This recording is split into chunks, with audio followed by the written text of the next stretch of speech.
બજેટની વાત આવે ત્યારે સૌ કોઈની નજર રહેતી હોય છે ઇન્કમ ટેક્સ સ્લેબ પર, કારણ કે નોકરિયાત વર્ગ તેની રાહ જોઈને બેઠો હોય છે. આખરે આપણે બતાવીએ કે પહેલા અને અત્યારે જે ફેરફાર માઇનર કરાયો છે તેની જો વાત કરવામાં આવે તો આપ ટીવી સ્ક્રીન પર જે જોઈ રહ્યા છો બિગ વોલ પર, જે જૂનું કર માળખું છે 2.5 લાખ સુધી જે ટેક્સ નહોતો, 2.5 થી 5માં જે 5% હતા તે હવે 5 થી 10 લાખમાં 20% અને 10 થી વધુ 30%. જે ચેન્જ કરાયો છે તે નવા માળખામાં કરવામાં આવ્યો છે, કારણ કે 0 થી 3 લાખ અને 3 થી 6નો જે સ્લેબ હતો તે 3 થી 7નો કરાયો છે. ત્યાં 5% ટેક્સ વસૂલવામાં આવશે. જૂનું જે ઓલ્ડ રિઝિમ છે તેમાં કોઈ ફેરફાર નથી કરાયો, પરંતુ નવા રિઝિમ પ્રત્યે એવું લાગી રહ્યું છે કે સરકાર પણ ઈચ્છે છે કે વધુમાં વધુ લોકો નવા રિઝિમને ઓપ્ટ કરે, અને એટલા માટે જે ફેરફાર થયો છે તે નવા રિઝિમમાં થયો છે અને જૂના રિઝિમને એઝ ઇટ ઇઝ રાખવામાં આવ્યું છે. અને બંને કર માળખા જે ગ્રાફિક્સ અમે આપને બતાવી રહ્યા છે તે સતત ફ્લેશ થઈ રહ્યા છે, કારણ કે સામાન્ય રીતે સૌથી મોટો વર્ગ નોકરિયાત વર્ગ છે અને દેશમાં હંમેશા બજેટની જ્યારે રાહ જોવાતી હોય ત્યારે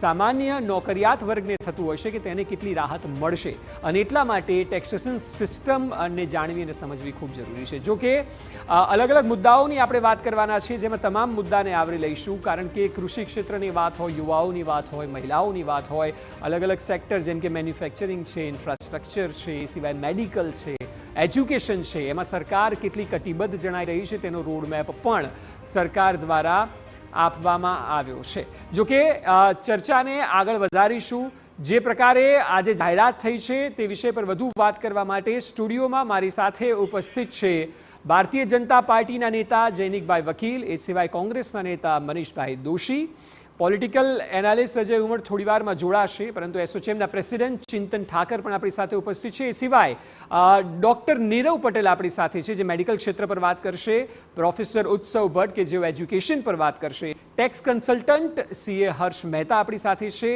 એ સિવાય લેક્ચરર ડૉક્ટર પ્રિયંકા પ્રધાન છે જે એજ્યુકેશન પર વાત કરશે, અને ભરતસિંહ ઝાલા કે જેઓ ખેડૂત અગ્રણી છે.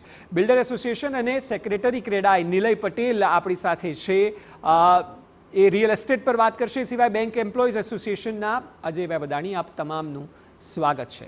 સૌથી પહેલો સવાલ જૈનિકભાઈ આપને પૂછીશ. ભારતીય જનતા પાર્ટી જ્યારે સ્વાભાવિક સરકાર વિકાસશીલ બજેટ ગણાવી રહી છે ત્યારે ઓવરઓલ મુદ્દાઓને ટાંકતા કોંગ્રેસનું એવું સ્પષ્ટ માનવું છે કે આ તેમના મેનિફેસ્ટોમાંથી લેવાયેલું બજેટ છે, મેનિફેસ્ટોથી ઇન્સ્પાયર્ડ છે. સતત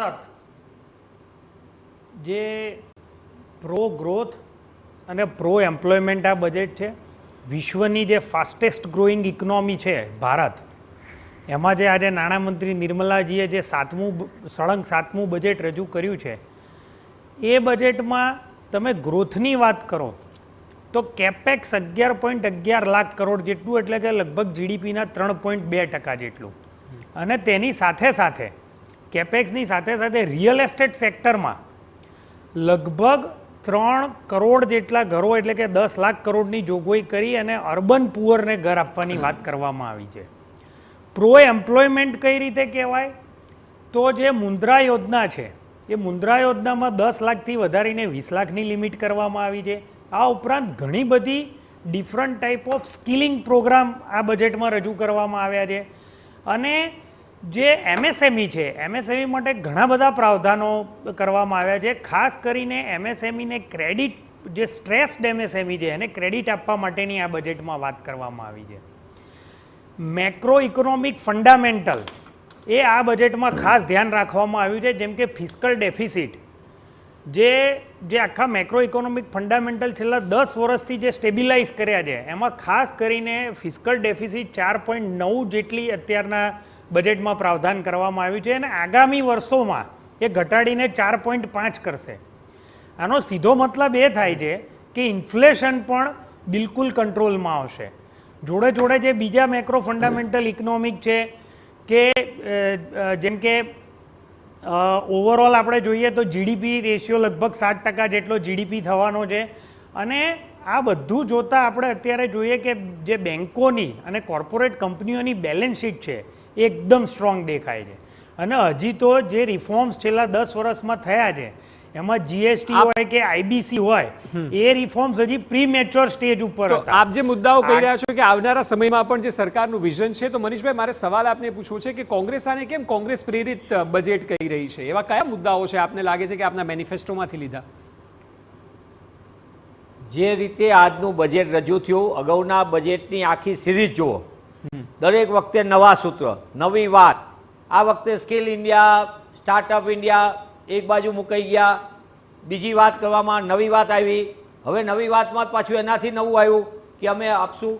સૌથી મોટી કોંગ્રેસ પક્ષે ન્યાયપત્ર, જે કોંગ્રેસે 2024ના લોકસભાની ચૂંટણી સમયે રજૂ કર્યું, એમાં એપ્રેન્ટિસશીપ, પહેલી નોકરી પક્કી, એટલે 1 લાખ રૂપિયાથી એપ્રેન્ટિસશીપ જે આપવાની વ્યવસ્થા કરવાની હતી, એને આજે એમને યાદ આવ્યું. મને આનંદ એ વાતનો છે, કોપી પેસ્ટથી હું આગળનું કહીશ કે દેશની અંદર જે લોકો સમજવા તૈયાર નહોતા કે બેરોજગારી એ રાષ્ટ્રીય સંકટ છે, સમસ્યા છે, અને યુવાનોને રોજગાર, જેને આપણે ડેમોગ્રાફિક ડિવિડન્ડ કહીએ છીએ, એ ડિવિડન્ડનું બોલવામાં સારું લાગે, પણ જે રીતે છેલ્લા 10 વર્ષમાં બેરોજગારી 45 વર્ષના આસમાન ઉપર પહોંચી, સૌથી ઊંચો બેરોજગારીનો દર, અને એવા સમયે ડેમોગ્રાફિક ડિવિડન્ડ એ ડેમોગ્રાફિક ડિઝાસ્ટર તરફ જતું હતું. તેવા સંજોગોમાં આ વખતે કેન્દ્રની સરકારને યાદ આવ્યું ચૂંટણીના પરિણામ પછી, વાસ્તવિકતા આવી, જમીની હકીકત, અને એમને આ એક એપ્રેન્ટિસશીપની વાત કરી. બીજી વાત સૌથી મોટી 4 મુદ્દાઓને કીધી, પણ આખા બજેટની અંદર ક્યાંય મોંઘવારીનો મ નથી બોલ્યા. વાત કરે છે એક બાજુથી એમ કહે છે કે ગરીબો પુઅર, અરે સૌથી મોટું બજેટમાં લોકોની બચત ઉપર ધાપ મારવાનું કોઈએ કામ કર્યું. હું ધાપ શબ્દ વાપરું છું. ધાપ મારવાનું પાપ કોઈએ કર્યું હોય તો આ કેન્દ્રની સરકાર કરી છે. બીજી વાત સૌથી મોટી, અનઓર્ગેનાઇઝ સેક્ટર, અસંગઠિત ક્ષેત્રમાં દિવસે દિવસે જે રીતની સ્થિતિ ઊભી થાય, રિફોર્મ્સના નામે અસંગઠિત ક્ષેત્રને સંપૂર્ણપણે ખુલ્લું મૂકી દીધું છે, ભગવાન ભરોસે કરી દીધું છે.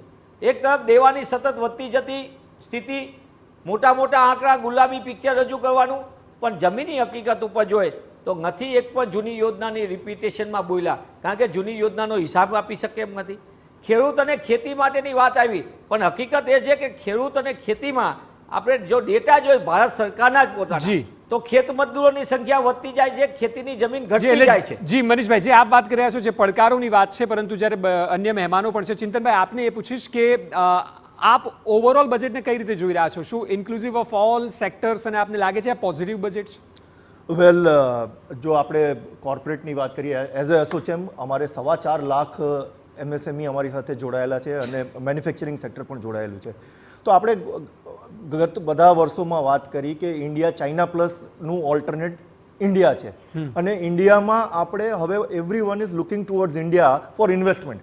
તો ઇન્વેસ્ટમેન્ટ તો બધા આવવાના ચાલુ થઈ ગયા છે, પણ એના માટે જે ઇકોસિસ્ટમ બનાવવાની હતી, જેમ કે આપણે બહુ સ્ટ્રોંગ MSMEની જરૂર હતી, બહુ સ્ટ્રોંગ સારું સ્કિલિંગ કરીને દેવાનું હતું. આના માટે કેપેક્સ આપણે ઘટાડવાનું હતું ને ઓપેક્સ ઘટાડવાનું હતું.